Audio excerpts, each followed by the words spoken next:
নমস্কার বন্ধুরা, ছাদ বাগানে ড্রাগন গাছের কি পরিচর্যা করবে তোমরা অনেকেই বলে থাকো যে ড্রাগন গাছে কি করে পরিচর্যা করব, কি করলে সব তাড়াতাড়ি ফুল আসবে বা ফল বেশি হবে, তার একবার ভিডিও দাও। দেখো, তার জন্য তোমাদের কি করতে হবে। ড্রাগন গাছে কিন্তু এই মার্চ এপ্রিল মাসে প্রচুর পরিমাণে এরকম নতুন নতুন ডাল বেরোবে, আর ডালগুলো কিন্তু অনেক লম্বা হয়ে যায়। যেমন এইতে একটা ডাল রয়েছে, আর এখান থেকে কিন্তু আর একটা ডাল চালু হয়ে গেছে। আমাকে কি করতে হবে, এই যে এখান থেকে কিন্তু এটাকে কাটিং করে দিতে হবে। আমিও কিন্তু এখান থেকে কাটিং করে দেব। দেখো, এই যে কাটিং করে দেব এখান থেকে।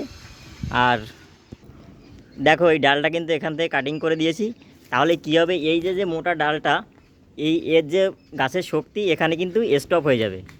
এই অবধি এসে কিন্তু আর শক্তি একদিকে আসতে পারবে না, আর গাছটা কিন্তু এই ডালটা পুরো শক্তি পাবে। আর এখান থেকে কিন্তু প্রত্যেকটা ডাল থেকেই কিন্তু প্রচুর পরিমাণে ফল আসতে শুরু করবে। আর এখনই কিন্তু তোমাদের ফুল ফল আসার টাইম শুরু হয়ে গেছে, আর কিছুদিনের মধ্যেই কুড়ি চলে আসবে। আর এই ছিল আজকের ভিডিও। টাটা সবাইকে।